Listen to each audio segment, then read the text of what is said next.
자, 고개 들고 가슴 펴고 손 펴고 자, 깊이 호흡하시죠. 자, 그리고 살짝 미소. 저의 경우 새로 고침이 있는 날이면 아침 5시 15분에 일어나서 세수를 하고 교회에 올라옵니다. 지금은 그 시간에도 날이 훤하고 밝지만 캄캄한 겨울에 나서면 별들만이 밝게 빛납니다. 그때 동쪽 하늘에 혼자서 유독 강하게 빛나는 별 하나를 볼 수 있는데요. 보통 아침별, 새별이라고 불리는 금성입니다. 고대 사람들은 이 금성이 새벽 하늘에서 가장 밝게 빛나기 때문에 왕 중의 왕이라고 여겼습니다. 오늘 본문에 이 별이 나와요. 그리고 바벨론은 자신을 이 별로 부릅니다.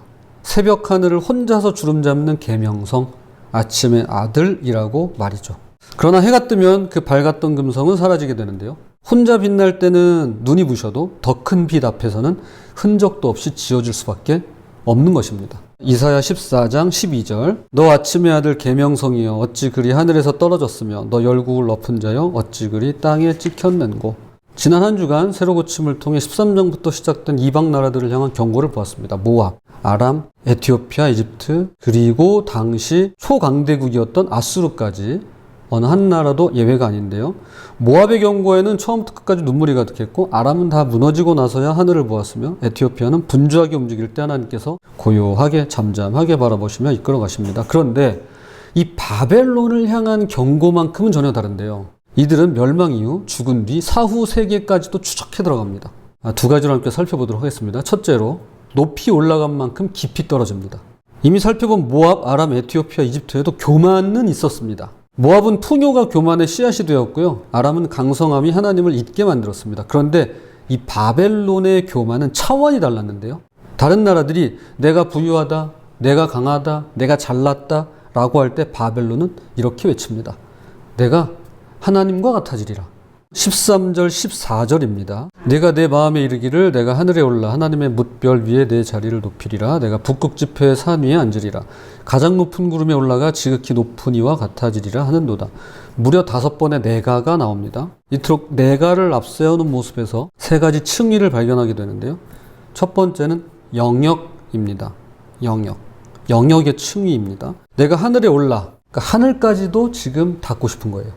땅이 내 영역인데 하늘도 영역 삼고 싶은 겁니다. 즉 내 손이 닿지 않는 것이 없어야 한다는 것이죠. 오늘날 기업들을 보면 그 욕구가 선명하게 보입니다. 가령 처음엔 책을 팔던 회사가 물류를 시작하고 클라우드로 넘어가고 의료시장까지 들어갑니다. 또한 옷을 팔던 회사가 음식 배달을 하고 금융 서비스를 시작합니다. 그리고 이런 회사도 있죠. 메신저로 시작했는데 지금은 사업을 안 하는 분야가 없어요. 멈추는 순간 뒤처진다는 두려움, 경계를 없애는 것이 성공이라고 믿기 때문입니다. 그런데 이러한 팽창 욕구는 과잉 생산으로 이어질 수밖에 없습니다. 그러니까 무한적으로 생산해내야 돼요. 그래서 필요해서 만드는 게 아니라 성장을 유지하기 위해 만들고 팔리지 않아도 계속 생산해야만 하는 것이죠. 공장이 멈추면 안 돼요. 이것은 마치 상어와 같습니다. 멈추면 죽습니다. 상어는요, 잘 때도 움직여요. 지느러미를 흔듭니다. 상어는 멈추면 죽어요. 이와 똑같습니다. 제국주의 시대의 식민지 팽창 정책을 꼭 빼닮았습니다. 그래서 다음의 묘사가 낯설지 않습니다. 이사야 14장 17절 세계를 황무하게 하며 성읍을 파괴하며 그에게 사로잡힌 자들을 집으로 놓아보내지 아니하던 자가 아니냐 하리로다. 세계를 황무하게 한답니다. 오늘의 언어로 바꾸면 이렇게 되지 않을까요? 지구를 황폐하게 만드는 것이죠. 그러니까 이렇게 얘기해요. 지구가 아파한다 그러는데 여러분 그렇지 않습니다. 지구는 아파하지 않습니다. 아파하는 건 사람입니다. 아파하는 건 동물 식물입니다. 아파하는 건 생명체입니다. 지구는 아파하지 않아요. 우리가 아파요. 우리가 힘들죠. 지구를 황폐하게 만드는 겁니다. 그런데 이것은 기업만의 이야기가 아니죠. 개인의 삶에도 이 내가는 끝없이 더 많은 것을 요구하는데요. 지금 가진 것으로는 충분치 않고 지금 있는 자리로는 부족하다라면서 말이죠. 자, 두 번째로 넘어가겠습니다. 둘째는 지위입니다. 지위의 층위입니다. 13절 내 자리를 높이리라. 내가 북극 지폐의 산 위에 앉으리라. 여기서 북극 지폐의 산이란 북극이 아니고요. 고대 가나안 신화에 나오는 신들의 회합이 열리는, 신들의 모임이 열리는 자폰산을 말합니다. 이 자폰산이 시편에 나와요. 즉 신들의 자리를 내가 차지하겠다는 것이죠. 누가요? 바벨론 왕이. C.S. 루이스는 순전한 기독교에서 교만의 본질을 이렇게 간파합니다. 교만은 본질적으로 경쟁적입니다. 우리는 사람들이 돈 많고 똑똑하고 잘생긴 것을 뽐낸다고 말하지만 사실은 그렇지 않습니다. 그들은 남보다 더 돈 많고 남보다 더 똑똑하고 남보다 더 잘생긴 것을 뽐내는 것입니다. 모든 사람이 똑같이 돈 많고 똑똑하고 잘생겼다면 교만할 거리가 없습니다. 여러분을 교만하게 만드는 것은 남과의 비교입니다. 즉 남들보다 우월하다는 데서 오는 즐거움이 사람을 교만하게 만드는 것입니다. 정치 지도자나 국가들이 왜 한없이 욕심을 낼까요? 교만 때문입니다. 그래서 교만은 본성상 경쟁적입니다. 교만한 사람은 자기보다 힘이 있고 돈 많고 똑똑한 사람이 전 세계에 단 한 명만 있어도 경쟁자로 여기고 적으로 여깁니다. 오늘날은 이것이 입시와 스펙의 비교, 연봉과 직함의 서열, 나보다 조금이라도 앞선 사람을 의식해야만 하는 일상에서 나타나는데요. 능력주의 사회에서 내 자리를 높이리라는 외침은 특별한 사람들만의 이야기는 아닐 것입니다. 자, 세 번째는 신성입니다. 14절 지극히 높은 이와 같아지리라가 핵심인데요. 창세기 3장에서 뱀이 너희가 하나님과 같이 되리라며 속삭인 말의 현대판입니다. 즉 바벨탑에서 시작된 교만이 제국 차원으로 자라난 것이죠. 루이스는 교만을 가리켜 전적으로 하나님과 맞서는 마음 상태라고 말합니다.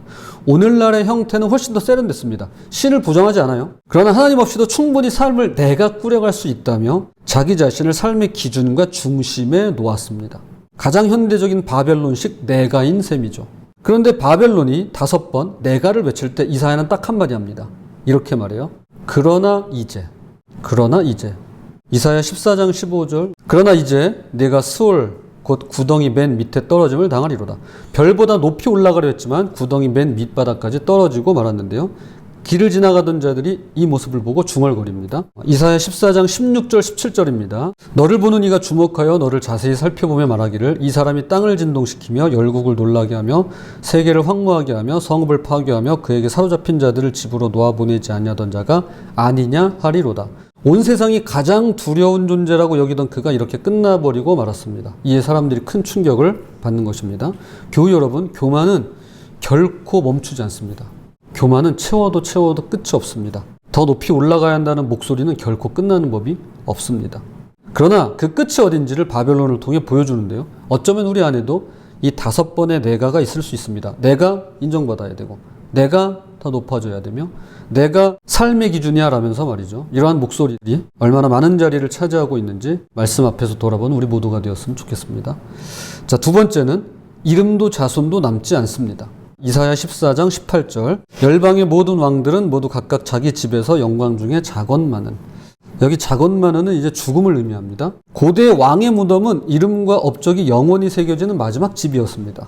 이집트 파라오의 피라미드가 그러하죠. 또한 바벨론 왕들의 정교한 무덤이 그러합니다. 죽음 이후에도 자신의 이름이 남기를 바라며 영원히 살고자 했기 때문입니다. 그런데 바벨론을 향해서는 전혀 다른 이야기가 펼쳐집니다. 이사야 14장 19절 오직 너는 자기 무덤에서 내쫓겼으니 가증한 나무가지 같고 칼에 찔려 돌 구덩이에 떨어진 죽음들에 둘러싸였으니 밟힌 시체와 같도다. 14장을 우리가 보았는데요. 이 앞부분에서 바벨론 왕은 이미 죽었어요. 그리고 스올 곧 죽은 자들의 세계 무덤으로 내려갔습니다. 거기서 먼저 죽은 왕들이 일제히 너도 우리같이 되었느냐 라면서 조롱을 해요. 자, 그것만으로도 이미 충분히 추락한 것입니다. 야, 너도 똑같은 인간이구나. 너 그렇게 올라가고 너 그렇게 잘났다고 신처럼 되겠다고 하더만 우리 꼴 났구나. 너도 죽었네. 너도 여기로 내려왔네. 이제 이렇게 조롱합니다. 그런데 오늘 본문은요. 거기서 한 단계 더 아래로 내려갑니다. 무덤에서 쫓겨나고 있습니다. 오늘날도 그렇지만 고대 세계에서 시신이 제대로 묻히지 못하는 것이 얼마나 큰 수치인지 호메로스의 일리아드에 잘 묘사되어 있습니다. 왜 그래서 어떤 사고가 나면 시신들, 죽음들을 그냥 놔두지 않잖아요. 반드시 그거를 어떻게든 회수하려고 하잖아요. 하다못해 그 뼈라도 그거를 찾아내려고 하는 게 있잖아요. 자, 고대 세계에서는 이게 더 했습니다. 호메로스의 일리아드에 묘사가 있는데요. 아킬레스와의 대결을 앞둔 트로이의 왕자 헥토르는 죽기 전에 제발 시신만큼은 가족에게 돌려주어 장례를 치를 수 있게 해달라며 간청을 합니다. 그러니까 트로이라고 하는 그 나라하고 그리스하고 전쟁을 하는데 두 영웅 아킬레스하고 헥토르하고 싸워요. 근데 아킬레스가 워낙 강해요. 그래서 헥토르가 자기는 죽었다 생각하고 1대1 대결을 벌여요. 결국 죽죠. 근데 죽기 전에 제발 내 시신만큼은 우리 부모님에게 돌려줘서 장례를 칠 수 있게 해달라고 부탁을 해요. 그러나 이 아킬레스는 헥토르를 죽인 뒤에 시신을 전차에 매달아서 끌고 다닙니다. 그래서 성읍을 끌고 돌아다녀요. 그 광경이 자세하게 묘사되어 있습니다. 즉 인류 최초의 문학이라 불리는 작품에서 가장 참을 수 없는 수치란 전쟁에서의 패배보다는 장례를 치르지 못하는 것이었습니다. 이것은 영화 트로이에서도 잘 보여줍니다. 결국 아버지 프리아모스가 아킬레스를 찾아가서 간청을 해요. 시신을 돌려달라고. 그리고 나서 헥토르의 장례를 치를 수 있게 됩니다. 그러나 오늘 본문의 바벨론 왕은 무덤에서 아예 쫓겨납니다. 그리고 이렇게 말합니다. 밟힌 시체와 같도다. 생각해 보세요. 시체를 밟고 다녀요. 이거는 정말 최악이죠. 이런 수치가 없는 거예요. 즉 존재 자체를 부정당하고 있는 것입니다. 성경은 그 이유를 다음과 같이 전합니다. 14장 20절입니다. 내가 내 땅을 망하게 하였고 내 백성을 죽였으므로 그들과 함께 안장되지 못하나니 악을 행하는 자들의 후손은 영원히 이름이 불려지지 아니하리로다 할지니라. 세상을 얻으려 했지만 자기 땅을 망하게 했습니다. 영토를 넓히려 했지만 자기 백성을 희생시키고 말았습니다. 희생양 삼았어요. 5번의 내가가 전부였던 삶에서 남은 것이라곤 자신이 짓밟은 사람들의 주검뿐이었던 것입니다. 또한 그의 자손에 대하여서도 말씀합니다. 이사야 14장 21절 너희는 그들의 조상들의 죄악으로 말미암아 그의 자손 도륙하기를 준비하여 그들이 일어나 땅을 차지하여 성읍들로 세상을 가득하게 하지 못하게 하라. 자손들이 끊어지리라는 것입니다. 이것은 아주 오래전에 선포된 말씀과 관련이 있는데요. 창세기 10장에는 바벨의 첫 왕 니무롯이 등장합니다.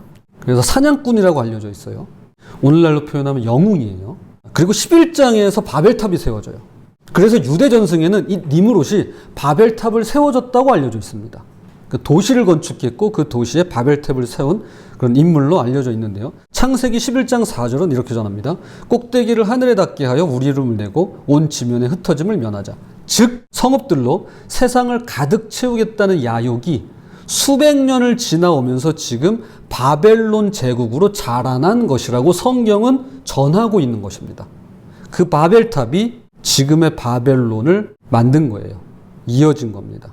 계승하고 있는 것입니다. 그런데 오늘 본문 21절은 창세기에서 시작된 이 교만의 계보에 마침내 종지부를 찍고 있는 것입니다. 이제 끝났어 이렇게 말이죠. 그들이 일어나 땅을 차지하여 성읍들로 세상을 가득하지 못하게 하라 라고 말이죠. 그거 못하게 막으라는 거예요. 어떻게 해요? 도륙하기를 준비해서. 그거 못한다는 겁니다. 그리고 이 일은 현실이 되죠. 주전 539년 페르시아의 고레스가 바벨론을 함락시키면서 이름도 자손도 아무것도 남지 않게 됩니다. 이사야 14장 22절입니다. 만군의 여호와께서 말씀하시되 내가 일어나 그들을 쳐서 이름과 남은 자와 아들과 후손을 바벨론에서 끊으리라. 나 여호와의 말이니라. 바벨론도 당시 최강대국이었던 아수르도 하나님의 계획 앞에서는 예외가 없었는데요. 역사를 계획하고 이루시는 분은 따로 계시기 때문입니다. 이사야 14장 27절 보겠습니다. 만군의 여호와께서 경영하셨은즉 누가 능히 그것을 패하며 그의 손을 펴셨은즉 누가 능히 그것을 돌이키리라.